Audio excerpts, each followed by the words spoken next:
Good evening everyone, welcome back on my channel. आज हम start कर रहे हैं forms of private sector enterprises. First of all हम इसमें करेंगे इंट्रोडक्शन। इंट्रोडक्शन में है जो बिजनेस इंटरप्राइजेस हैं वो एक ऑर्गेनाइजेशन है जिसे अगेंस्ट किया गया है कुछ बिजनेस और कमर्शियल एक्टिविटी से रिलेटेड। और जो एवरी बिजनेस इंटरप्राइज है वो सेपरेट एंड एक डिस्टिंक्ट यूनिट ऑफ बिजनेस होती है, जिसमें कि एवरी इंटरप्राइजेस में जो है बिजनेस से रिलेटेड कुछ ना कुछ काम किया जाता है। जो एवरी बिजनेस है वो अडॉप्ट करती है कुछ फॉर्म्स को, बिजनेस ऑर्गेनाइजेशन की कुछ फॉर्म्स को जो कि बिजनेस एक्टिविटीज़ को करते हैं, और इन्हें 3 कैटेगराइज में डिवाइड किया गया है। First is private sector. Private sector में क्या है, वो इंटरप्राइजेज जिसे ऑन एंड कंट्रोल और मैनेज किया जा रहा है प्राइवेट इंडिविजुअल्स की तरफ से, जिन्हें हम बोलते हैं प्राइवेट सेक्टर इंटरप्राइजेस।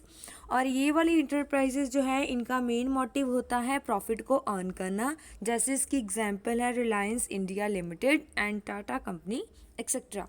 नेक्स्ट है पब्लिक सेक्टर इंटरप्राइजेज। ये वो वाले इंटरप्राइजेज हैं जिन्हें ओन्ड, कंट्रोल एंड मैनेज किया जाता है सेंट्रल एंड स्टेट गवर्नमेंट की तरफ से, और इसे हम पब्लिक सेक्टर इंटरप्राइजेज बोलते हैं। इसकी एग्जांपल है जिनका मेन मोटिव है कि सर्विसेज प्रोवाइड करना लोगों को।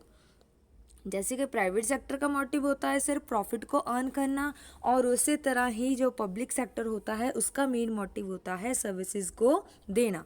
और इसकी मेन एग्जांपल है SAIL, GAIL and LIC. SAIL होती है steel authority of India limited, GAIL है gas authority of India limited and LIC है लाइफ इंश्योरेंस कॉरपोरेशन। नेक्स्ट है ज्वाइंट सेक्टर इंटरप्राइजेस। ये जो इंटरप्राइजेस होती हैं ये ओन्ड, कंट्रोल एंड मैनेज की जाती हैं jointly means private and public दोनों जो है वो मिलकर इसको क्या है कैरी फॉरवर्ड करते हैं, आगे लेके जाते हैं। और यह डे टू डे मैनेजमेंट के हिसाब से जो है ये मैनेज की जाती हैं। प्राइवेट इंटरप्रेन्योर्स भी करते हैं, और जो गवर्नमेंट कंट्रोल है उनकी भी सुपरविज़न इनके ऊपर रहती है बोर्ड ऑफ डायरेक्टर्स के। और इसमें मेन एग्जांपल है मारुति उद्योग लिमिटेड एक्सेट्रा। नेक्स्ट है forms of private sector enterprises में फर्स्ट है soil proprietor, joint Hindu, partnership, cooperative and company. Next है सॉइल प्रोप्राइटर। सॉइल प्रोप्राइटर को हम बोलते हैं वन ओनर। इसका मीनिंग क्या है, वो बिजनेस जिसे ओन्ड, कंट्रोल एंड मैनेज किया जाता है सिंगल इंडिविजुअल की तरफ से, उससे हम बोलते हैं सॉइल प्रोप्राइटर ऑर्गेनाइजेशन। इसकी डेफिनेशन है जो सॉइल प्रोप्राइटरशिप होती है वो एक फॉर्म ऑफ बिजनेस होता है, एक ऑर्गेनाइजेशन होती है जिसका हेड जो है विच स्टैंड्स एन इंडिविजुअल, एक इंडिविजुअल होता है as one who is responsible, वो ही सभी चीज़ों के लिए रिस्पॉन्सिबल होता है और वही सारे काम को डायरेक्ट करता है। वो अकेला ही जो है अलोन जो है वो रिस्क को वेयर करने के लिए तैयार होता है, और जो भी फेलियर्स होते हैं उन्हें वो लेके आगे चलता है, उनको सॉल्व करता है। और दूसरी डेफिनेशन है जो सॉइल ट्रेडर होते हैं, जो सिंगल ओनर होते हैं, वो जो है बिजनेस यूनिट को चलाते हैं, वेयर एज जिसमें एक पर्सन ही रिस्पॉन्सिबल होता है, वो अकेला ही पॉसिबल होता है, रिस्पॉन्सिबल होता है कैपिटल के लिए, रिस्क को वेयर करने के लिए और बिजनेस को मैनेज करने के लिए। और इसके फीचर्स क्या क्या हैं, फर्स्ट है सिंगल ओनरशिप। इसमें एक पर्सन के हाथ में ही ऑनरशिप होती है क्योंकि सिंगल इंडिविजुअल पर्सन ही इसे जो है लेके चलता है, मतलब वही अपनी कैपिटल को इन्वेस्ट करता है, वही रिस्क को वेयर करता है। Second is individual risk wearing, जैसे कि सिंगल पर्सन ही जो है पूरी जो बिजनेस है उसको देखता है, तो इसीलिए जो इस सॉइल प्रोप्राइटरशिप होती है ऐसी फॉर्म में जो सारा रिस्क है वो एक सिंगल इंडिविजुअल ही जो उसका ऑनर होता है वो ही उठाता है। नो सेपरेट लीगल एंटिटी, इसमें जो है कोई भी लीगल एंटिटी जो है आइडेंटिटी जो है वो अलग से नहीं होती ऑनर की। और लो जो है वो मेक नो डिफरेंस, इसमें ऑनर और इंटरप्राइजेस में कोई भी डिफरेंस नहीं होता है। जो बिजनेस है वो ऑनर का एग्जिस्ट मतलब वो अकेला ही उसमें लेके चलता है। नेक्स्ट है form of freedom of operation. जो सॉइल प्रोप्राइटर होता है उसमें मिनिमम गवर्नमेंट की रेगुलेशन, सबसे कम जो है गवर्नमेंट की रेगुलेशंस जो है लगती है, रूल्स लगते हैं, और इसमें कोई भी लीगल फॉर्मेलिटी की रिक्वायरमेंट नहीं होती है इसे स्टार्ट करने के लिए, मैनेज करने के लिए, या फिर कोई प्रॉब्लम को सॉल्व करने के लिए, क्योंकि ना ही इसके लिए सर्टन के लिए only a license is necessary, एक अकेला लाइसेंस ही ज़रूरी होता है जिसे हम लेके अपना काम जो है स्टार्ट कर सकते हैं। और जो प्रोप्राइटर है वो अकेला जो है सारे ऑपरेशंस को फ्रीडमली फॉरवर्ड लेके चलता है। आगे है लिमिटेड एबिलिटी। लिमिटेड एबिलिटी में क्या है, जो सॉइल प्रोप्राइटरशिप है ये एक प्रोप्राइटर जो है वो पर्सनली लाइबल होता है, जो भी उसने बिजनेस से रिलेटेड कोई भी डेट लेना है, कर्जा लेना है, या फिर कोई भी लॉस हो रहा है, कोई भी एसिड है, या कोई सफिशिएंट कोई लायबिलिटी है, उस सबको वो अकेला ही लेके चलता है। आगे है वन मैन कंट्रोल, क्योंकि इसमें वन ओनर होता है और उसके हाथ में ही सारा कंट्रोल होता है। स्मॉल साइज, इस टाइप की जो बिजनेस होता है वो छोटे पैमाने के पे किया जाता है, स्मॉल साइज पे किया जाता है, क्योंकि इसमें सारे फंड जो है वो एक पर्सन ही देखता है और उसको टोटल मैनेजमेंट भी उसके हाथ में होती है और उसके हाथ में ही पूरा कंट्रोल होता है बिजनेस का। फॉर्मेशन एंड क्लोजर, इसमें जो है जो कोई भी लीगल फॉर्मेलिटी की रिक्वायरमेंट नहीं होती है स्टार्ट करने के लिए और क्लोज करने के लिए फॉर्म को, और ना ही इसमें कोई जो है लॉ गवर्निंग करता है बिजनेस की फॉर्मेशन में। और कुछ केसेस ऐसे हैं जिसमें लाइसेंस की रिक्वायरमेंट होती है, अदरवाइज जो है फॉर्मिंग एंड क्लोजिंग जो है सॉल प्रोप्राइटर की वो बहुत ही एक सिंपल फॉर्म है। नेक्स्ट है, लास्ट है लैक ऑफ बिजनेस कॉन्टिन्यूटी। जो बिजनेस एंड ऑनर है आर वन सो डेथ, मतलब वो डेथ तक, सॉल्वेंसी तक, इनकैपेसिटी, अलाइनमेंट तक वो डायरेक्ट इन्फेक्ट करते हैं बिजनेस के ऊपर। नेक्स्ट है जो सॉल प्रोप्राइटर है उसके merits. First one is merits. Merits में क्या है, easy to form and dissolve, ये जो है वो इजी है इसे बनाना और इसमें कोई भी लीगल फॉर्मेलिटी की ज़रूरत नहीं होती है सेटअप करने के लिए। और इस टाइप की जो गवर्नर है वो एनी ऑफ स्पेसिफिक लॉ, कोई भी इसके ऊपर स्पेसिफिक लॉ नहीं लागू किया जाता। और जो सॉइल प्रोप्राइटर है वो क्लोज अ बिजनेस, वो बिजनेस को क्लोज कर देता है when ever he desire without any legal formality, और बिना किसी लीगल फॉर्मेलिटी के इसे शुरू किया जा सकता है। आगे हैं, और इसे क्लोज भी कर सकते हैं अगर हम इस अपने डेप्ट की जो है वो बैक कर दे तो इसे क्लोज कर सकते हैं। डायरेक्ट इंसेंटिव, जैसे कि कोई भी अगर प्रॉफिट होता है इसमें कोई और ऑनर नहीं होता है, जो भी प्रॉफिट होता है वो सारा एक सिंगल ऑनर का ही होता है जो उसका ऑलरेडी है, तो डायरेक्ट इंसेंटिव जो है वो ऑनर के ही होते हैं। फ्लैक्सिबिलिटी, फ्लैक्सिबिलिटी में क्या है कि बिकॉज इसमें डिसीजन लेने बहुत ही ज़्यादा इजी हो जाते हैं, बिकॉज वो अकेला पर्सन ही है जिसने अपने रिस्क को वेयर करना है और उसके अकॉर्डिंग ही उसे रिटर्न मिलती है और इसी वजह से जो है उसे प्रॉफिट होता है। सो फ्लैक्सिबिलिटी है, वो अपनी नीड के अकॉर्डिंग जो है, अपनी नीड्स के अकॉर्डिंग जो है डिसीजन ले सकता है, उसको मॉडिफाई कर सकता है, चेंज कर सकता है।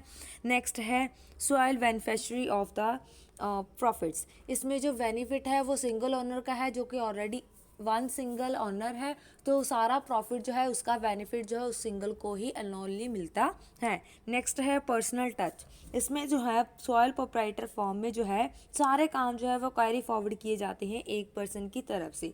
सो वो ही डायरेक्टली कॉन्टैक्ट जो है मेंटेन करके रखता है अपना एम्प्लॉयज़ के साथ भी और कस्टमर के साथ भी। तो जो भी उसने चेंजेस करने होते हैं प्रोडक्ट में वो कस्टमर की एक्सपेक्टेशन और डिमांड्स के अकॉर्डिंग कर सकता है ईजिली।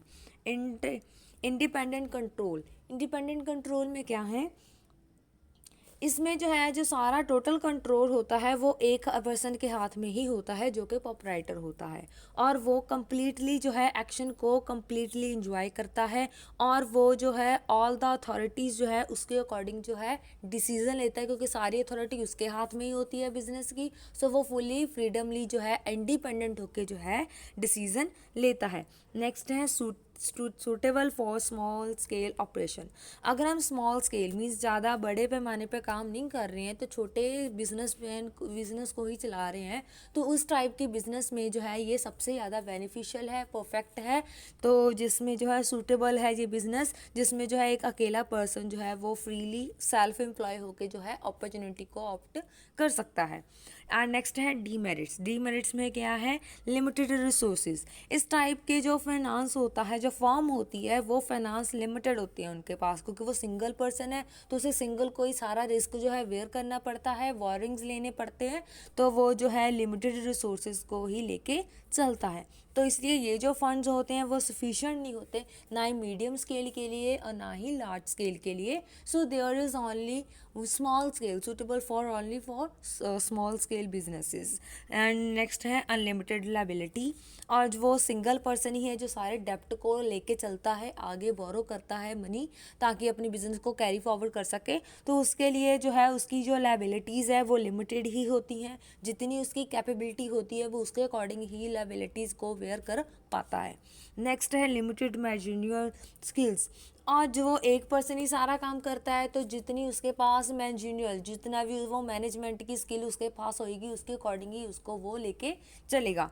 नेक्स्ट है limited scope for expansion. So due to limitation of capital and management की मतलब लैक, मतलब लिमिटेशन है कि उसके पास कैपिटल भी लिमिटेड होती है और मैनेजमेंट भी लिमिटेड होती है, बिकॉज उसको अकेले को ही सारा कुछ करना पड़ता है, इसलिए वो उसे लार्ज साइज़ की तरफ जो है वो मोड करना ईजी नहीं होता है। तो ये जो है सूटेबल होता है ओनली स्मॉल स्केल के लिए ही सूटेबल है। सो लास्ट है लिमिटेड लाइफ ऑफ बिजनेस। इस तरह का जो बिजनेस है इसकी लाइफ जो है लिमिटेड होती है, जब तक वो सरवाइव कर पाता है उससे उतना ही उसे वो कंटिन्यू कर पाता है। जब उसे जो लॉस होना शुरू हो जाता है तब उसका जो बिजनेस का जो लाइफ है वो ख़त्म होनी शुरू हो जाती है। नेक्स्ट है हिंदू अनलिमिटेड फैमिली, जिसे हम ज्वाइंट हिंदू फैमिली भी बोलते हैं। इस तरह का जो बिज़नेस होता है इसमें जो है मेन जो है वो मेल मेंबर ही इसे चलाता है। हिंदू अनडिवाइडेड फैमिली को हम ज्वाइंट हिंदू फैमिली बिजनेस भी बोल देते हैं। और इस तरह का जो बिज़नेस है वो इंडस्ट्रियल और कंपनीज एक्ट के अकॉर्डिंग नहीं देखा जाता, मीन्स ये सिर्फ रजिस्टर्ड होता है हिंदू सेंसेशन एक्ट के अंडर ही, और ये इसके अंदर ही एग्जिस्ट करता है हिंदू लॉ के। और इसमें जो है दो तरह के सिस्टम आते हैं, एक है दाया भागा, एक है मिस्तार का। सो इसमें जो है दोनों में क्या डिफरेंस है। सो फर्स्ट जो है वो जो दया भागा है वो वेस्ट बंगाल में किया जाता है ये वाला बिजनेस, और इसमें जो है मेल एंड फीमेल दोनों जो है वो मिलके जो वो को पार्टनर्स, इसे पार्टनर्स नहीं बोलते हैं, पार्टनर्स बोलते हैं, वो दोनों मिलके जो है इसे कैरी फॉरवर्ड करते हैं। और जो मिस्टाक्षरा है इसमें जो है बंगाल से एक्सेप्ट बाकी इंडिया में जो है वो प्रिवेल है, और इसमें जो है मेल मेंबर ही ओनली काम करता है, और जो मेल मेंबर है वही को पार्टनर्स हो सकते हैं इसमें। नेक्स्ट है फीचर्स। फीचर्स में क्या है, इस तरह के फीचर्स हैं। फर्स्ट है मेंबरशिप बाय बर्थ। जो हिंदू अनडिवाइडेड फैमिली बिजनेस है इसमें जो है जब एक जो चाइल्ड का बर्थ होता है न्यू बॉर्न बेबी ही उसका पार्टनर बन जाता है, मेंबर बन जाता है। मैनेजमेंट, इसमें जो है मैनेजमेंट जो है वो कंट्रोल एंड मैनेज जो है वो सीनियर मेंबर ही करता है फैमिली का, जो मेल सीनियर होता है वो ही पूरे को लेके चलता है, जिसे हम कर्ता बोलते हैं। और वो जो करता है वो सारे लीगल जो राइट्स हैं उसके हाथ में होते हैं, वो ही आउटसाइडर के साथ कांटेक्ट करता है और वो ही जो है डिसीज़न लेता है बिजनेस के। बाकी मेंबर जो है उन्हें कोई राइट नहीं होता इसमें डिसीज़न लेने का, और मैनेजमेंट जो है वो हिंदू जॉइंट फैमिली बिजनेस मिलके ही करती है। नेक्स्ट है मेंबर्स, नंबर ऑफ़ मेंबर्स। इसमें जो है मैक्सिमम नंबर 2 लिमिट है, मिनिमम जो है वो 2 की है और मैक्सिमम की कोई लिमिट नहीं है। मतलब जितने मेंबर हैं घर के वो सारे जो है इसके मेंबर्स होते हैं। मिनिमम जो है वो 2 मेंबर्स भी इसे स्टार्ट कर सकते हैं। नेक्स्ट है लायबिलिटी। इसमें जो लायबिलिटी है वो कर्ता की अनलिमिटेड होती हैं। जो बाकी मेंबर्स हैं वो जॉइंट हिंदू फैमिली में एज आ मेंबर्स काम करते हैं तो उनकी जो है लिमिटेड होती है, और जो कर्ता की लायबिलिटी होती है वो अनलिमिटेड होती है। सो उसके जो पर्सनल एसेट्स हैं वो भी उसके बैक डेप्ट्स को पे करने के लिए यूज़ किए जा सकते हैं। माइनर मेंबर कौन होता है, जिसकी एज 18 से कम होती है। और इस तरह के जो मेंबर्स होते हैं वो चाइल्ड बाय बर्थ तो होते हैं मेंबर्स, लेकिन देयर इज़ नो रिस्ट्रिक्शन, उसके लिए कोई रिस्ट्रिक्शन नहीं होती है माइनर के लिए कि वो बिजनेस का मेंबर बने या जैसे भी है। ठीक है। नेक्स्ट है राइट्स। राइट में क्या है, जो ऑल मेंबर्स हैं ज्वाइंट हिंदू फैमिली के उन्हें राइट होता है टू इंस्पेक्ट द अकाउंट, कि वो अकाउंट्स को देख सके, उनको सुपरवाइज कर सके। और जो मेंबर्स हैं वो अपने शेयर्स के लिए क्लेम कर सकते हैं फैमिली प्रॉपर्टी में से time of partition of family, जब उसकी फैमिली की पार्टीशन हो जाती है, सेपरेशन हो जाती है। नेक्स्ट है रजिस्ट्रेशन। ये कंपलसरी नहीं है कि हिंदू ज्वाइंट फैमिली को रजिस्टर करवाया जाए, बल्कि अगर इसे हम रजिस्टर करवाना भी चाहते हैं तो वो सिर्फ हिंदू सक्सेशन लॉ एक्ट के अंडर ही होता है। नेक्स्ट है प्रिपेचुअलिटी। प्रिपेचुअलिटी में क्या है, जो Hindu joint Hindu family business है, इसकी कॉन्टिन्यूटी जो है वो डेथ तक चलती है। आफ्टर डेथ वो जो है पर्सन जो है उसमें से लेफ्ट हो जाता है और जो करता है, जैसे अगर बाय चांस जो है मेन जो मेंबर है, मेल मेंबर सीनियर है, उसकी डेथ हो गई है तो उसके बाद जो है तब भी ये जो है नेक्स्ट आगे जो है चलता रहता है बिजनेस, लेकिन जो उसके बाद नेक्स्ट सीनियर मेल मेंबर होएगा वो जो है एज अ कर्ता वर्क करेगा। नेक्स्ट है पार्टनरशिप। पार्टनरशिप जो है, पार्टनरशिप एक एसोसिएशन होती है टू और मोर पर्सन्स की, जो कि एग्री होते हैं जॉइंटली कि वो बिजनेस एक्टिविटी को परस्यू करें, मतलब आगे तक लेके जाएं। और इस तरह की बिजनेस जो है वो स्टार्ट की जाती है overcome the problem of soil partnership. जो सॉइल पार्टनरशिप की प्रॉब्लम जो फेस होती है, वो सिंगल पर्सन के हाथ में सारा काम होता है, वही कैपिटल लगाता है, वो अकेला ही इस चीज़ को रिस्क को बेयरिंग करता है। तो उस प्रॉब्लम को जो है वेयर करने के बाद जो है उस प्रॉब्लम का सोल्यूशन निकालने के लिए जो नेक्स्ट है वो पार्टनरशिप फॉर्म हो जाती है, जो कि सिर्फ इसलिए बनाई जाती है ताकि जो है बिजनेस कैरी फॉरवर्ड कर सके दो या दो से ज़्यादा पर्सन मिलके। और इस तरह के जो बिजनेस होता है ये जो है मिलके जो है सारे काम करते हैं, कैपिटल मिलके करते हैं, लगाते हैं, रिस्क को मिलकर वेयर करते हैं और साथ में जो प्रॉफिट है उन्हें भी मिलकर डिस्ट्रीब्यूट करते हैं। आगे डेफिनेशन। डेफिनेशन में क्या है, पार्टनरशिप एक रिलेशन है बिटवीन टू और मोर पर्सन्स जो कि have to agree to share their profit, वो अपने प्रॉफिट को शेयर करते हैं, बिजनेस को कैरिड करते हैं, all in any of them act for all. इसमें ये है कि एक सबके लिए काम करता है और सब जो है वो भी एक के लिए काम करते हैं। अब जो पार्टनर्स हैं इस फर्म में, सेकंड डेफिनेशन है, वो ग्रुप ऑफ मैंस का ग्रुप होता है जो कि ज्वाइंट कैपिटल और सर्विसेज जो है वो उनको साथ में लेके इंटरप्राइज को चलाते हैं। इस टाइप की जो बिजनेस है उसमें फीचर्स क्या क्या हैं। First there is a membership. Membership में क्या है, अगर वो बैंकिंग बिजनेस है तो बैंकिंग में क्या होएगा, अगर वो बैंक से रिलेटेड है उसमें मिनिमम 2 मेंबर्स होंगे और मैक्सिमम मेंबर्स जो हैं वो 10 होंगे। अगर वो नॉन बैंकिंग बिजनेस है देन उनके मिनिमम 2 मेंबर्स होंगे और जो मैक्सिमम है वो 20 मेंबर्स होंगे। After that agreement. एग्रीमेंट में क्या होएगा, जो भी पार्टनरशिप के बीच में एग्रीमेंट होता है वो पार्टनरशिप एक्ट के अंदर आता है और इस टाइप का जो एग्रीमेंट होता है उसमें उसे हम बोलते हैं पार्टनरशिप डीड। उस एग्रीमेंट का नाम होता है पार्टनरशिप डीड, जिसमें जो है सारे पार्टनर्स की इंफॉर्मेशन होती है, किसने कितनी कैपिटल लगाई है और किसका कितना शेयर है और किसने कितना प्रॉफिट वेयर करना है, उसकी रेशो जो है प्रॉफिट शेयरिंग रेशो को जो है वो दिखाया जाता है। और जो भी पार्टनरशिप के रूल्स रेगुलेशंस होते हैं, पॉलिसीज़ होती हैं, उन्हें सब को इसमें जो है दर्शाया जाता है, दिखाया जाता है। और जितना कैपिटल के ऊपर इंटरेस्ट देना हो, जितना ड्राइंग्स के ऊपर इंटरेस्ट देना हो, उसे भी साथ में बताया जाता है। After that business activity. इसमें जो है सभी मेंबर्स जो हैं वो लॉफुली वर्क करते हैं, बिजनेस एक्टिविटी को लॉफुली करते हैं।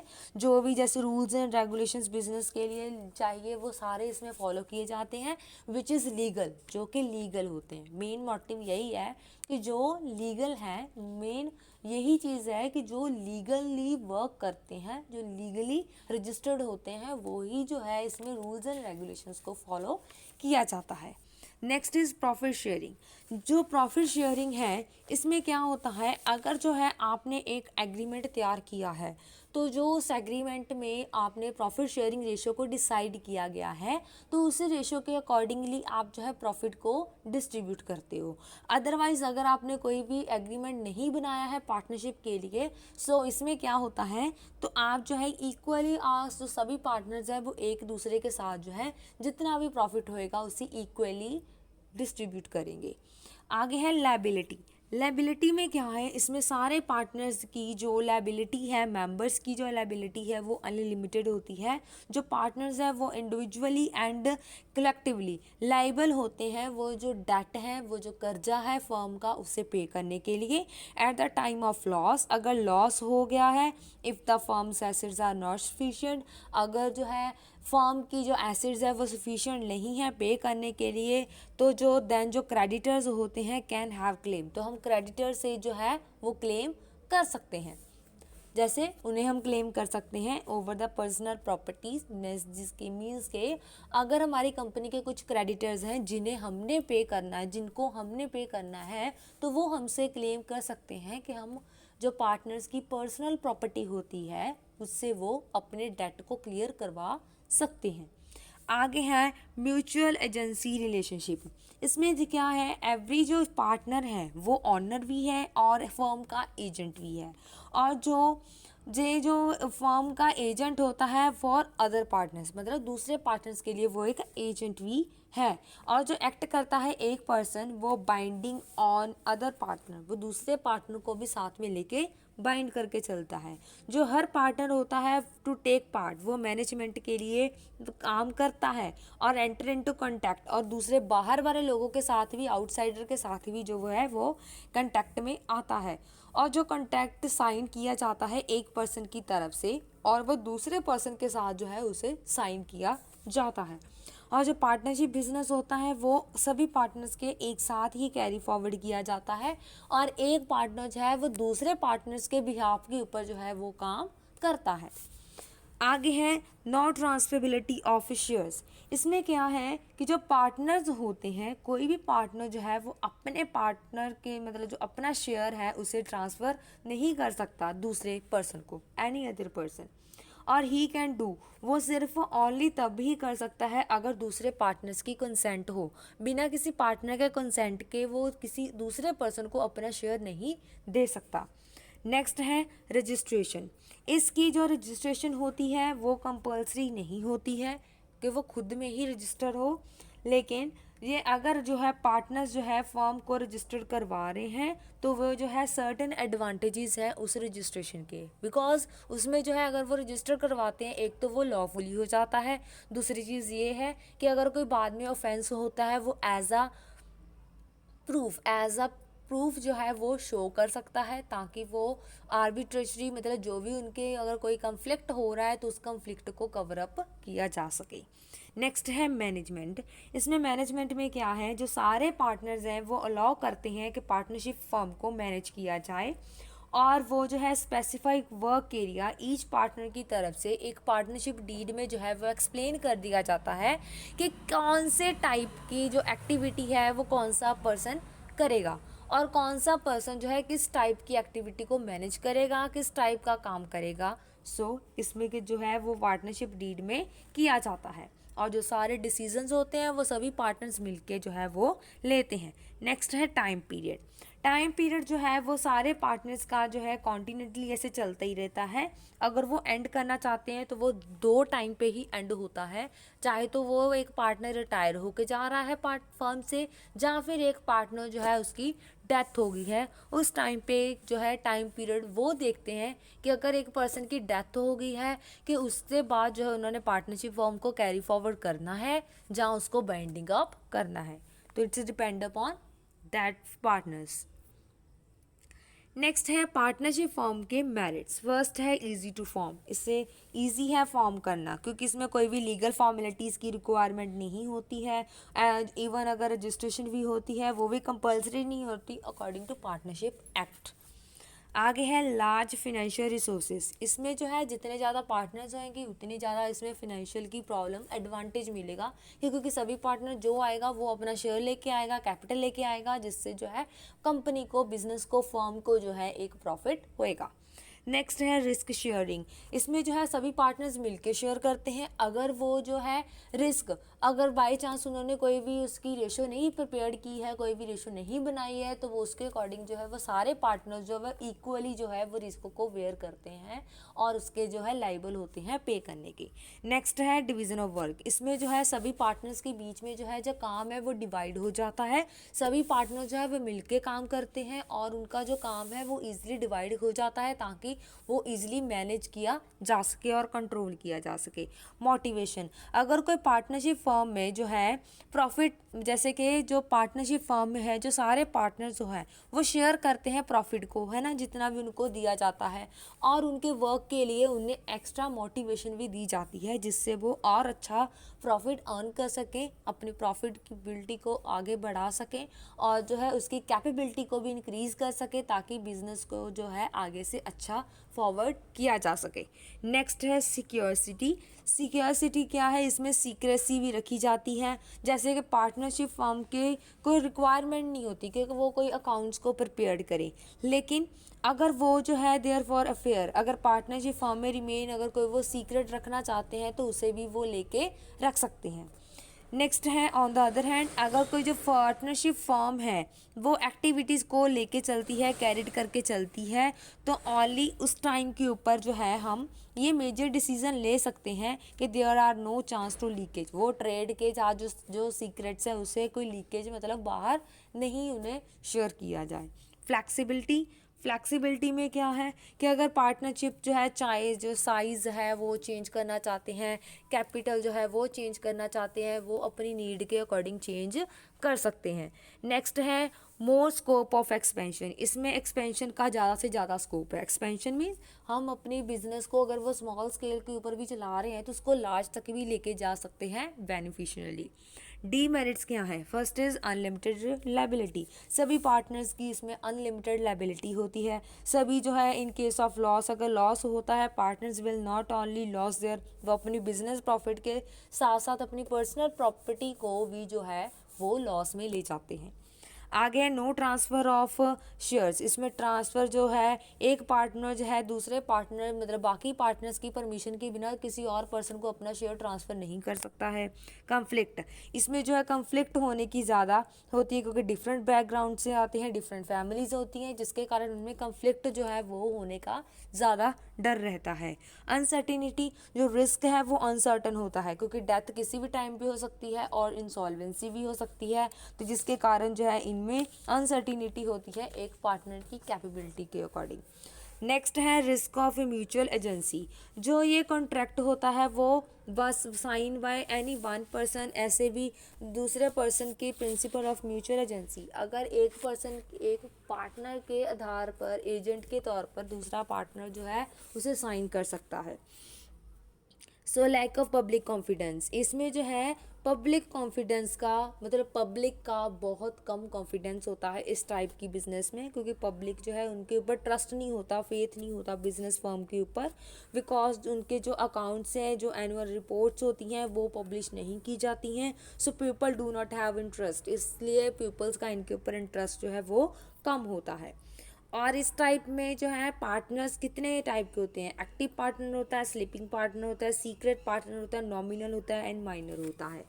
अब एक्टिव पार्टनर कौन होता है, एक्टिव पार्टनर उसे बोलते हैं जो कि लायबिलिटी जिनकी अनलिमिटेड होती है और वो कंट्रीब्यूट करता है अपनी कैपिटल को फर्म में, और जो है वो लॉस, प्रॉफिट एंड लॉस दोनों को शेयर करने के लिए लाइबल होता है। नेक्स्ट है स्लीपिंग पार्टनर। स्लीपिंग पार्टनर जो है वो होता है जो कि मैनेजमेंट में क्या करता है, परफॉर्म नहीं करता है, पार्टिसिपेट नहीं करता है, और जो है वो बाउंड करता है एक्टिविटीज़, मतलब ऑफ अदर जो एक्टिव पार्टनर्स हैं उनकी एक्टिविटीज़ को करने में सिर्फ उसकी हेल्प करता है। नेक्स्ट है सीक्रेट पार्टनर। सीक्रेट पार्टनर वो होता है जैसे कोई एसोसिएशन है, कोई फर्म का रिलेशन है जो कि आउटसाइडर है, जैसे वो पार्टिसिपेट, ही कंट्रीब्यूट कैपिटल, वो कैपिटल कंट्रीब्यूट करते हैं लेकिन पार्टिसिपेट एक्टिवली इन मैनेजमेंट, वो मैनेजमेंट में भी एक्टिवली पार्टिसिपेट करते हैं, लेकिन जो उनकी लायबिलिटी होती है वो अनलिमिटेड भी होती है, लेकिन वो जो है एक एसोसिएशन होती है। Firm is not known to other outsider, वो नोन मतलब आउटसाइडर नहीं होना चाहिए। आगे है नॉमिनल। नॉमिनल में क्या होएगा,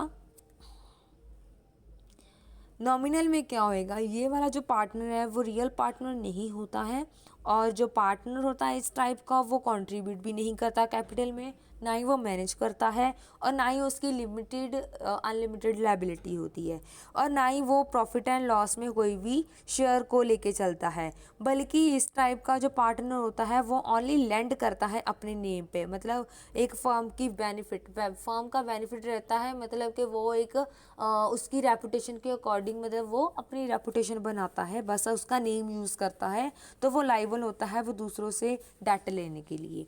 नेक्स्ट है माइनर पार्टनर। माइनर पार्टनर कौन होता है, जो कि माइनर पार्टनर हम उसे बोलते हैं जिसकी एज जो है 18 से कम होती है, लेकिन वो एज अ पार्टनर वर्क करता है, उसमें कोई भी उसकी लायबिलिटी को नहीं देखा जाता, सिर्फ वो प्रॉफिट को ही लेके चलता है। नेक्स्ट है कोऑपरेटिव ऑर्गेनाइजेशंस। कोऑपरेटिव ऑर्गेनाइजेशन ये जो टाइप की बिजनेस फर्म होती हैं वो फॉर्म ऑफ बिजनेस होती हैं इंटरप्राइजेस की, और इस टाइप की जो है इनका मेन मोटिव होता है अर्निंग प्रॉफिट, बट इनका मेन मोटिव कोऑपरेटिव ऑर्गेनाइजेशन के ही होता है कि म्यूचुअल हेल्प भी करें। दो मोटिव होते हैं, एक मोटिव ये है कि प्रॉफिट अर्न करें, दूसरा ये है कि इस टाइप की जो है उनका एक मोटिव ये भी साथ में लेके चलते हैं कि वो म्यूचुअल हेल्प भी करें, सर्विसेज भी प्रोवाइड करें। It works with the principle of each for all and all for each, वो यही है, सभी एक के लिए हैं और सभी जो है एक सबके लिए है। और इसकी डेफिनेशन क्या है, जो कोऑपरेटिव ऑर्गेनाइजेशंस होती हैं ये एक सोसाइटी होती है जिसका ऑब्जेक्टिव जो होता है वह प्रमोशन करना होता है, इकोनॉमी मतलब इकोनॉमिक इंटरेस्ट को प्रमोट करना होता है, और इसके जो मेंबर्स होते हैं वो कोऑपरेटिव प्रिंसिपल्स के अकॉर्डिंग वर्क करते हैं। और इसके फीचर क्या क्या है, फर्स्ट इज़ वॉलेंट्री एसोसिएशन। ये एक वॉलेंट्री एसोसिएशन होती है। वॉलेंट्री एसोसिएशन मीन्स जिसमें जो पर्सनस है वो काम तो करते हैं, लेकिन अगर इस सोसाइटी में कोई पर्सन ज्वाइन होता है, अगर उसका कॉमन इंटरेस्ट हो तो, एक एग्जांपल दे रही हूँ, जैसे एक फार्मर है वो जो है ज्वाइंटली एग्रीकल्चर सोसाइटी में काम करता है, और एनी कंज्यूमर, अगर वो कंज्यूमर है वो कंज्यूमर सोसाइटी में काम करता है, तो मेंबर जो है कैन लीव द सोसाइटी, वो लीव भी कर सकता है, और उसे उसे बाय गिविंग नोटिस, बस एक नोटिस देने की ज़रूरत होती है अगर वो चाहे। Equal voting right. Equal voting right में क्या है, इसमें डेमोक्रेटिक प्रिंसिपल्स होते हैं, वन मैन वन वोट, इसमें वन मैन वन वोट का मोटिव लेके चलते हैं। इसमें जो सारे मेंबर्स होते हैं वो get only one voting right, उसके पास एक ओनली वन वोटिंग राइट होता है, और कैपिटल कंट्रीब्यूट की जाती है उनकी तरफ से। जो रिच मेंबर होता है वो मोर share can not be detect their terms, a person who has 1000 shares and a person who has 10 shares will one vote only. अगर किसी के पास ज़्यादा भी शेयर्स है तब भी वो वन वोट करेगा, अगर किसी के पास कम शेयर्स है तब भी वो वन वोट करेगा। सर्विस मोटिव, इसका मेन मोटिव यही होता है कि कस्टमर्स को जो है वो सर्विसेज प्रोवाइड करें, ना कि प्रॉफिट को ज़्यादा अर्न करें। और जो अर्निंग प्रॉफिट होता है वो सेकंड मोटिव होता है, और नॉट द मेन मोटिव, वो कोऑपरेटिव ऑर्गेनाइजेशन का मेन मोटिव नहीं होता है। सेपरेट लीगल एंटिटी, इस टाइप की जो है ये एक कंपल्सरी होती है, जो कोऑपरेटिव सोसाइटी में इटसेल्फ रजिस्टर्ड, वो रजिस्टर्ड होती है, मतलब इस टाइप की जो कोऑपरेटिव सोसाइटीज़ होती हैं उन्हें ये अथॉरिटी मतलब रजिस्टर होना ज़रूरी होता है, जो कोऑपरेटिव सोसाइटी एक्ट है।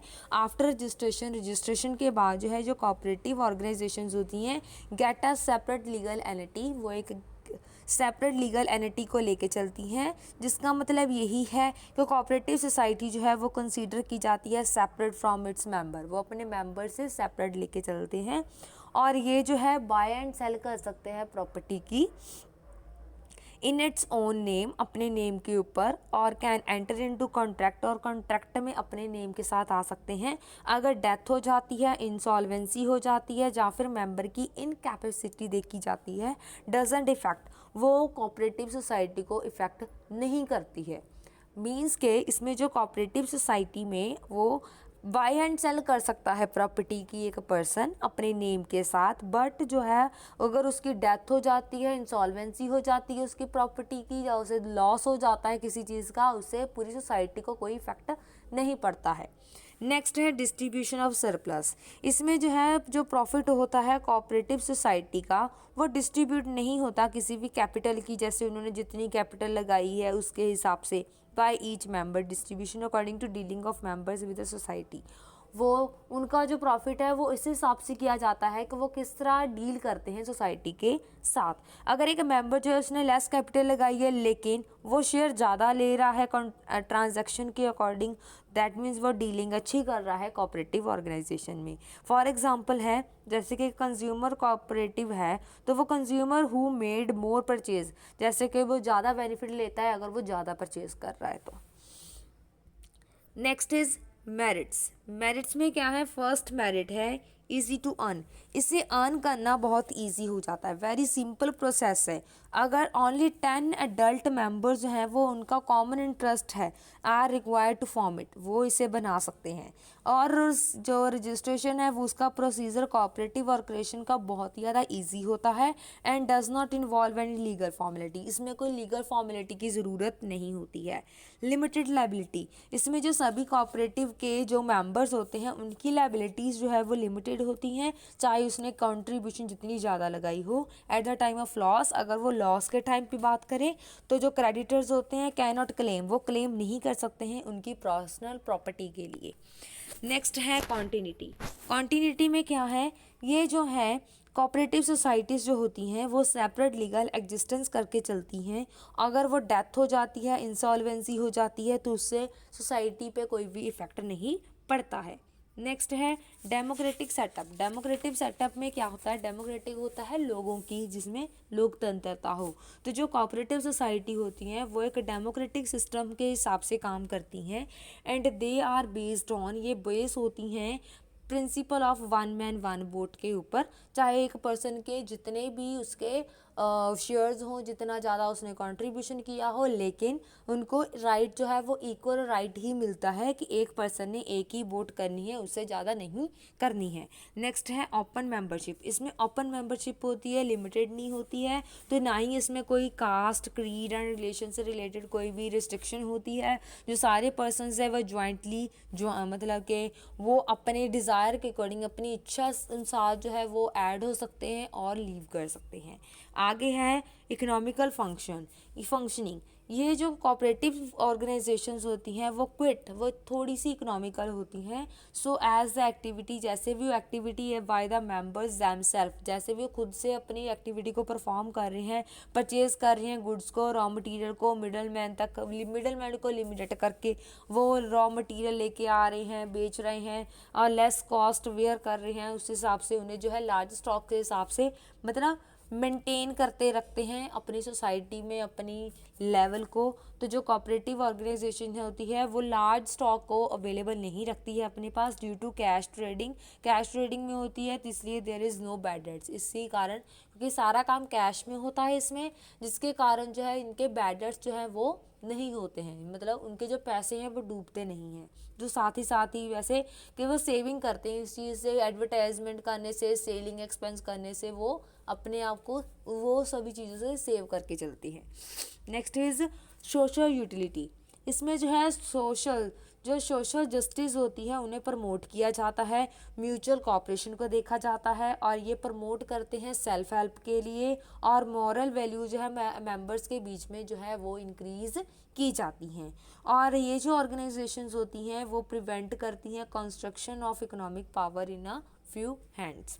नेक्स्ट है डीमेरिट्स। डीमेरिट्स में क्या है, लिमिटेड कैपिटल। इस टाइप की जो ऑर्गेनाइजेशंस होती हैं ये फॉर्म की जाती है लोगों द्वारा हु हैव लिमिटेड, जिनके पास लिमिटेड रिसोर्सेज होते हैं और इन्हें कोई कंपल्शन नहीं होती है कि वो कंट्रीब्यूट करें, ताकि वो है कैपिटल को मिनिमम से मिनिमम जो है वो कंट्रीब्यूट कर सकते हैं। कोई भी ये मेंबर को नहीं बोल सकता इसमें कि ज़्यादा से ज़्यादा कंट्रीब्यूट करो। नेक्स्ट है इनसफिशिएंट मैनेजमेंट। इसमें जो है कोऑपरेटिव ऑर्गेनाइजेशन के जो सारे मेंबर्स होते हैं वो मैनेज खुद से करते हैं और जो एक्टिविटीज़ होती हैं वो मेंबर्स ओनली अकेले ही करते हैं। और ये मेंबर्स होते हैं नॉट प्रोफेशनल एक्सपर्ट, इसमें प्रोफेशनल एक्सपर्ट्स नहीं होते हैं और वो अनएक्सपीरियंस पर्सनस होते हैं। सो इसी कारण जो है उनकी प्रोफेशनल एंड क्वालिफाइड पर्सन की जो सैलरी हाई एक्सपेक्ट होती है, तो ये इतनी अफोर्ड नहीं कर पाते हैं। So next is no motivation, इसमें किसी भी टाइप की कोई मोटिवेशन नहीं होती, बिकॉज वो ओनली खुद से ही काम करते हैं, इसी वजह से इसकी कोई भी मोटिवेशन नहीं होती है। कंफ्लिक्ट अमंग मेंबर्स, इसके कारण जो है डिस्प्यूट भी अराइज हो जाते हैं कई बार, अगर उनकी कमेटी के साथ जो है मैनेजमेंट कमेटी अच्छी नहीं होती है, लेकिन सोसाइटी के साथ वो डील अच्छे से नहीं कर पाती है, जिसके कारण उनमें कंफ्लिक्ट होने जो है ईजी सी बात है। नेक्स्ट है एक्सटेंसिव गवर्नमेंट कंट्रोल, और इसमें जो है एक्सेसिव ज़्यादा से ज़्यादा गवर्नमेंट का कंट्रोल हो जाता है। जब हमें कंसेशन और बेनिफिट गवर्नमेंट की तरफ से मिलता है तो वो गवर्नमेंट का रिटर्न उसके बदले में ज़्यादा जो है कंट्रोल उनके ऊपर हो जाता है। नेक्स्ट है कंपनी।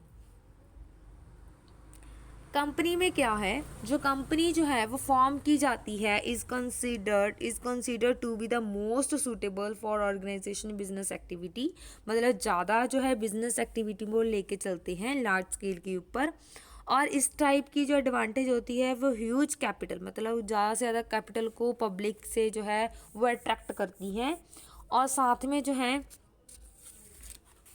एडिक्वेट कैपिटल जो है it can employ trained and experience manager, ये जो है एक्सप्लेन मतलब कि ज़्यादा से ज़्यादा जो है एक्सपीरियंस्ड और ट्रेंड, जिन्हें ज़्यादा ट्रेंड पर्सनस हो, एक्सपर्ट पर्सनस हो, उन टाइप के मैनेजर्स को ही ये बिजनेस एक्टिविटीज़ के लिए इफेक्टिवली लेके आते हैं। डेफिनेशन क्या है, कंपनी एक आर्टिफिशियल पर्सन होता है जिसके पास सेपरेट लीगल एग्जिस्टेंस होती है और परपेचुअल कंसेशन होती है, कॉमन सील होती है, जिसमें कॉमन उनका सारा वर्कलोड, जैसे कि वो कॉमनली वर्क करते हैं, है ना। सो नेक्स्ट है फीचर्स ऑफ कंपनी। फर्स्ट है सेपरेट लीगल एंटिटी। अब मैं जो हमने पढ़ा है उसको हम एक्सप्लेन करेंगे। जैसे कि सेपरेट लीगल एंटिटी मीन्स जो कंपनी है वो एक सेपरेट लीगल एंटिटी है। जो कंपनी है वो कैरी करती है बिजनेस को बाय इट्स ओन नेम, अपने नेम के साथ, और ये बाय एंड सेल कर सकती है एसेट्स को अपने नेम के साथ, और कैन एंटर इनटू कॉन्ट्रैक्ट, ये आउटसाइडर के साथ अपने नेम के साथ जो है वो कॉन्ट्रैक्ट में लेके आ सकती हैं।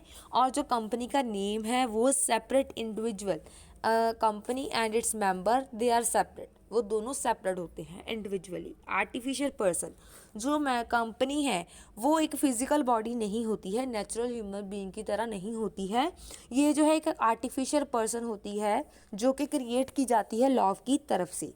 और इसके जो ऑपरेशंस होते हैं वो इलेक्टेड रिप्रेजेंटेटिव, जो इसके मेंबर्स होते हैं वही उसके ऑपरेशन को परफॉर्म करते हैं, जिन्हें हम डायरेक्टर्स बोलते हैं।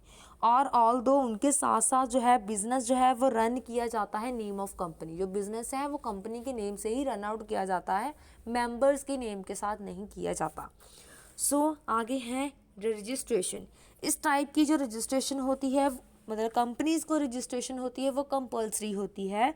और ये जो है वो कंपनीज़ एक्ट 1956 के अकॉर्डिंग जो है 1956 जो कंपनीज़ एक्ट है उसके अंडर जो है कंपनीज़ की क्या होती है, रजिस्ट्रेशन करवाई जाती है। और अब जो है उसे रीन्यू मतलब अमेंडमेंट करके 2013 के अंडर करवाई जाती है। और ये जो है कंपनी को विदाउट रजिस्ट्रेशन कोई भी कंपनी एग्जिस्ट नहीं कर सकती है। अगर कोई कंपनी रजिस्टर्ड होती है इस एक्ट के अंदर तब भी उस कंपनी को एक आर्टिफिशियल मतलब एक अथॉरिटी दी जाती है, सेपरेट एंटिटी माना जाता है, अदरवाइज नहीं माना जाता। नेक्स्ट है परपेचुअल सक्सेशन। इसमें क्या होता है, जो कंपनी होती है वो कॉन्टीन्यूसली एग्जिस्ट करती है इंडिपेंडेंट बाय मेंबर्स की तरफ से। और जो मेंबर्स होते हैं इस कंपनी में वो कंपनी जो है वो क्रिएट की जाती है लॉ की तरफ से। और जो लॉ होता है bring an end to exist, वो एंड तक इसे लेके चलता है। चाहे एक पर्सन की डेथ हो जाती है, इंसॉल्वेंसी हो जाती है, या फिर मेंबर की इनकैपेबिलिटी हो जाती है, डजन इफेक्ट, वो कंपनी को इफेक्ट नहीं करती है। जो मेंबर्स हैं वो आते जाते रहते हैं कंपनीज में हमेशा। तो जो लाइफ है कंपनी की can come to the end, वो लीगल प्रोसीजर एक वाइंडिंग अप द प्रोसीजर होता है, तब तक उसको बंद नहीं किया जाता है तब तक जिसकी वाइंडिंग अप नहीं होती। नेक्स्ट है कॉमन सील। इसमें जो है सारे मेंबर्स जो हैं वो आर्टिफिशियल पर्सन कैनॉट, मतलब वो साइन नहीं होता, जो कंपनी है वो खुद से साइन नहीं करती है, so there is a need of common seal. इसके लिए कॉमन सील की लीड नेम की मतलब ज़रूरत होती है। सो जो एक्टिविटी होती है कंपनी की तरफ से उसे कैरिड किया जाता है ग्रुप ऑफ पीपल जो कि उसके डायरेक्टर्स होते हैं। So any one act on the behalf of company, company के बिहाफ के ऊपर जो है वो सारे एक्ट कर सकते हैं कॉमन सील के साथ, लेकिन कंपनी की जगह पे जो है सिग्नेचर जो है वो कंपनी के मेंबर्स ही करते हैं। तो उसके बाद है ट्रांसफरेबिलिटी ऑफ शेयर्स। इसमें जो है capital of a company, company की जो कैपिटल है उसे शेयर्स में डिवाइड नहीं किया जाता, और जो शेयर्स होते हैं कंपनी के वो फ्रीली ट्रांसफरेबल होते हैं मेंबर्स की तरफ से, और जो शेयर होल्डर्स होते हैं वो फ्री होते हैं कि मेंबर्स जो है वो विड्रॉ कर पाएँ कंपनी की सेलिंग, मतलब चाहे वो उसे विड्रॉ करवा के शेयर्स को सेल कर पाएँ और परचेज कर पाएँ। Separation of ownership and control, इसमें जो है जो कंपनी होती है बिजनेस फॉर्म ऑफ बिजनेस जो होता है वो ऑन्ड किया जाता है, मतलब उनके ऑनर शेयर होल्डर्स होते हैं, और जो शेयर होल्डर्स होते हैं वो रिप्रेजेंट मतलब डायरेक्टर्स की तरफ से इलेक्ट किए जाते हैं, और जो डायरेक्टर्स होते हैं वो मैनेज करते हैं कंट्रोल करते हैं कंपनी की एक्टिविटीज़ को बाय अपॉइंटिंग प्रोफेशनल एक्सपर्ट, जैसे कि प्रोफेशनल एक्सपर्ट उसमें इंजीनियर्स भी हो सकते हैं, वो अकाउंटेंट्स भी हो सकते हैं, एनी अदर प्रोफेशनल्स, सभी टाइप के प्रोफेशनल इसमें आ जाते हैं। लिमिटेड लायबिलिटी, लिमिटेड लायबिलिटी में क्या है, जो मेंबर्स की लायबिलिटी है वो लिमिटेड है, और जो शेयर्स की कैपिटल की कंट्रीब्यूशन होती है वो भी इस कंपनी में साथ में लेके चलते हैं। जैसे एक एग्जांपल है, एक पर्सन ने जो है जो 1000 शेयर्स हैं वो परचेज किए हैं जिनकी वैल्यू 10 रुपीज़ ईच है, मीन्स एक शेयर की वैल्यू 10 रुपीज़ है, तो इस हिसाब से उसकी जो इसकी लिमिट उस पर्सन की हो जाती है 1000 के साथ 10 को मल्टीप्लाई करके 10,000 बन जाती है। नेक्स्ट इज कंपनी के merits and demerits. First is large amount of capital, इसका बिग है, सबसे बड़ा कंपनी का एडवांटेज यही है कि ये जो कंपनी जो है जो कैपिटल को लेके चलती है वो लार्ज अमाउंट में लेके चलती है, जिनके शेयर्स जो है वो इशू किए जाते हैं जनरल पब्लिक की तरफ से, मतलब जो पब्लिकली इसको कलेक्ट किया जाता है ओपन मार्केट से। सो जो पीपल होते हैं उनके पास स्मॉल सेविंग्स होती हैं, can also by the shares of company, जो कि कंपनीज के शेयर्स को बाई करते हैं, because the value of a share is very small, because जो इसकी वैल्यू होती है एक शेयर की वो बहुत ही कम होती है। So apart from share capital की अगर हम बात करें इसमें, तो जो कैपिटल होती हैं वो एक फंड जिसपे हम लोन को रेज कर सकते हैं, एक फिनेंशियल इंस्टीट्यूशन मतलब एनी, चाहे वो बैंक हो, any commercial, any financial institution, जिससे हम जो है अपने लोन जो है वो लेके काम को आगे लेके जा सकते हैं। लिमिटेड लायबिलिटी, इसमें जो मेंबर्स होते हैं कंपनी के उनकी लायबिलिटी जो है वो लिमिटेड होती है, जितनी उतनी शेयर कैपिटल होती है, जितना उसने शेयर कैपिटल में कंट्रीब्यूट किया है उतनी ही उसकी लिमिटेड लायबिलिटी होती है। आगे है कॉन्टिन्यूटी एंड स्टेबिलिटी, और जो कंपनी है वो फॉर्म जो बिजनेस होता है वो परपेचुअल सक्सेशन को परफॉर्म करती है, इंजॉय करती है, और ये एक सिंपल एग्जिस्टेंस होती है जो कि एक लॉ के अंडर फॉर्म की जाती है, और ये एंड बाय लीगल प्रोसीजर, इसे एक प्रोसीजर जिसे बाइंडिंग आपका प्रोसीजर बोलते हैं बंद करने के लिए, उसे ही फॉलो किया जाता है, और डेथ हो जाती है, इंसॉल्वेंसी हो जाती है मेंबर की, तो इसके साथ जो है कंपनी की एग्जिस्टेंस के ऊपर कोई भी इफेक्ट नहीं पड़ता है। इफ़ेक्टिव मैनेजमेंट, इसमें जो है ह्यूज मतलब ज़्यादा जो है फंड की ज़रूरत होती है कंपनी को चलाने के लिए, और जो है वो इजी अफोर्ड हो जाते हैं, हायर किए जाते हैं प्रोफेशनल्स इसके लिए। सो इसी वजह से जो है मैनेजरियल परफॉर्म को अच्छा करने के लिए, बाकी जो एक्टिविटीज़ हैं ऑर्गेनाइजेशन में उसे देखने के लिए, तो जो एक्सपर्ट्स हैं, स्पेशलाइज्ड पीपल्स होते हैं, वो अपनी इफ़िशेंसी को और कंपनी की जो वर्किंग है उसे इंक्रीज़ करते हैं, इफ़ेक्टिवली इम्प्रूव करते हैं ताकि बिजनेस को आगे लेके जा सके। ग्रोथ एंड एक्सपेंशन, जो कंपनी होती है वो फॉर्म करती है बिजनेस को, there is more scope for growth, इसमें ग्रोथ एंड एक्सपेंशन मतलब कंपनी को ज़्यादा बड़ा करने का एक अच्छा मौका होता है, जो जिसमें स्कोप ज़्यादा होता है। जैसे हम जितने ज़्यादा हम फिनेंशियल रिसोर्सेज को लगाते जाएंगे उस हिसाब से हमारी कंपनी का जो कंट्रीब्यूशन है वो बढ़ता जाएगा, शेयर बढ़ता जाएगा, और हमारी कंपनी जो है वो एक्सपेंड होती जाएगी और ग्रोथ उसकी होती जाएगी। आगे है इजी ट्रांसफरेबिलिटी ऑफ शेयर्स। इसमें जो है शेयर्स का ट्रांसफ़र इजीली, इसे बॉट भी किया जा सकता है, परचेज भी किया जा सकता है और इसे सेल भी किया जा सकता है मार्केट में। सो अगर जो है ऑनर है शेयर का इज़ नीड ऑफ कैश, उसे कैश की ज़रूरत है, तो वो इजीली उसके शेयर को अपने को सेल कर सकता है दूसरे पर्सन को और कैश ले सकता है। और इजी जो है वो ट्रांसफ़र कर सकता है अपने शेयर्स को लिक्विडिटी फॉर्म, मतलब कैश फॉर्म में इन्वेस्ट कर सकता है।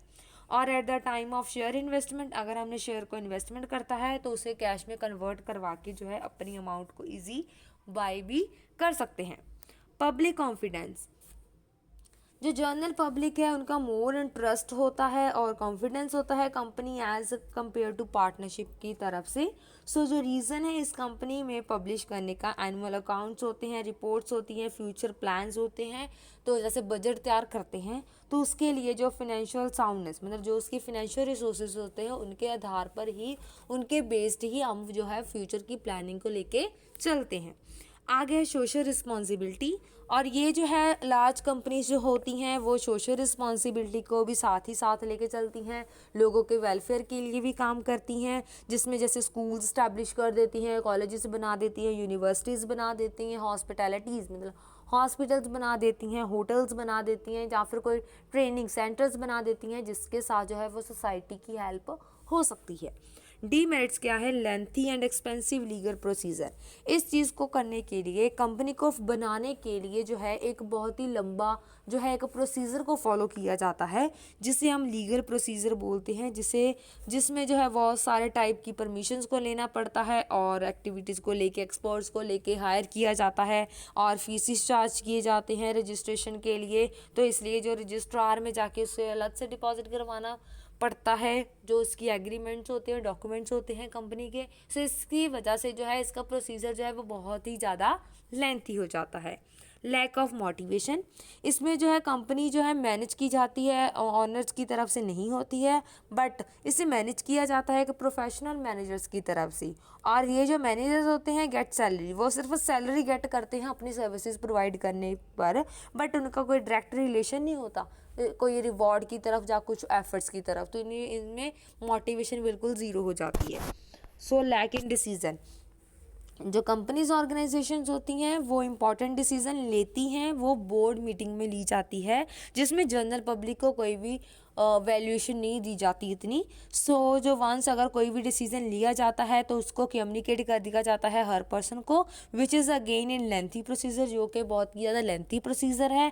और जैसे large number of people's work करते हैं तो डिफरेंट लेवल पे होते हैं, तो उन डिसीजन को इम्प्लीमेंट करना भी बहुत मुश्किल हो जाता है। नेक्स्ट है एक्सेसिव गवर्नमेंट कंट्रोल।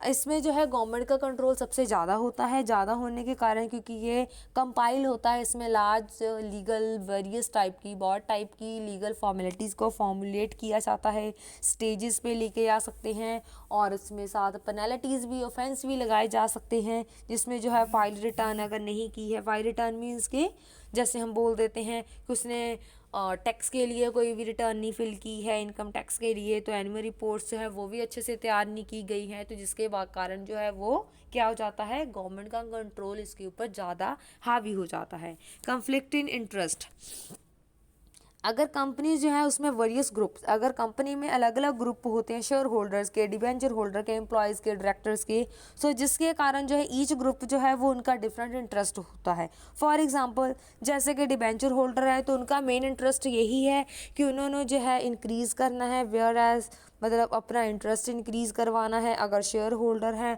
तो वो ये चाहते हैं कि उनको इनकम जो है वो ज़्यादा से ज़्यादा हो और उन्हें देना कम पड़े, और उनकी जो पॉसिबिलिटीज़ हैं वो बिटवीन वेरियस ग्रुप्स वो कन्फ्लिक्ट पैदा करती हैं। नेक्स्ट है सोशल ईवल्स। सोशल ईवल जो हैं वो भी इस चीज़ के लिए बहुत ही ज़्यादा इफ़ेक्ट डालते हैं। सोशल ईवल जो हैं जैसे कि जो समाज की कुरीतियाँ हैं वो भी इसमें बहुत ही ज़्यादा क्या करती हैं कि इफ़ेक्ट डालती हैं। जैसे कि फिनेंशियल रिसोर्सेज जो है वो नहीं ले पाती हैं, लार्ज स्केल के ऊपर चाहिए, और जो चांस है कॉन्ट्रैक्शन का, वेल्थ का, वो फ्यू हाथों में, कुछ हाथों में होता है, और जो मोनोपोलिस्टिक एक्टिविटीज़ के साथ काम करते हैं। और ये जो कंट्रैक्शन होती है इकोनॉमिक पावर की विल रिजल्ट, जिसके साथ कंज्यूमर एंड एम्प्लॉयज़ को एक्सप्लॉयटेशन की जाती है, उनका शोषण किया जाता है। नेक्स्ट है unhealthy speculation.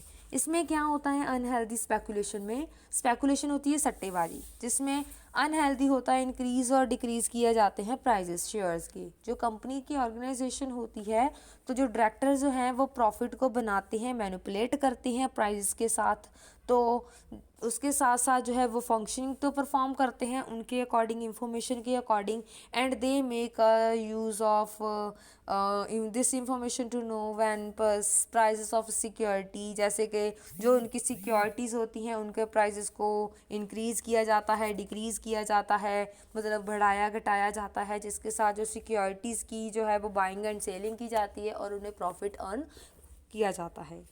Thank you so much for watching my video. At least मेरी वीडियो को एंड तक ज़रूर देखें, और साथ में जो है ज़्यादा से ज़्यादा इसे सब्सक्राइब करें। और अगर आपको किसी भी चीज़ के रिगार्डिंग और वीडियोस चाहिए, अगर कोई कन्फ्यूज़न है, देन आप मुझे कमेंट बॉक्स में जाके जो है वो लिख के बता सकते हैं, ताकि मैं आपकी जो भी आपको प्रॉब्लम है वो मैं क्लियर कर पाऊँ नेक्स्ट वीडियो में। और अगर आपको किसी और चीज़ से रिलेटेड भी वीडियो चाहिए, then you have to comment me in comment box. So thank you for watching my video.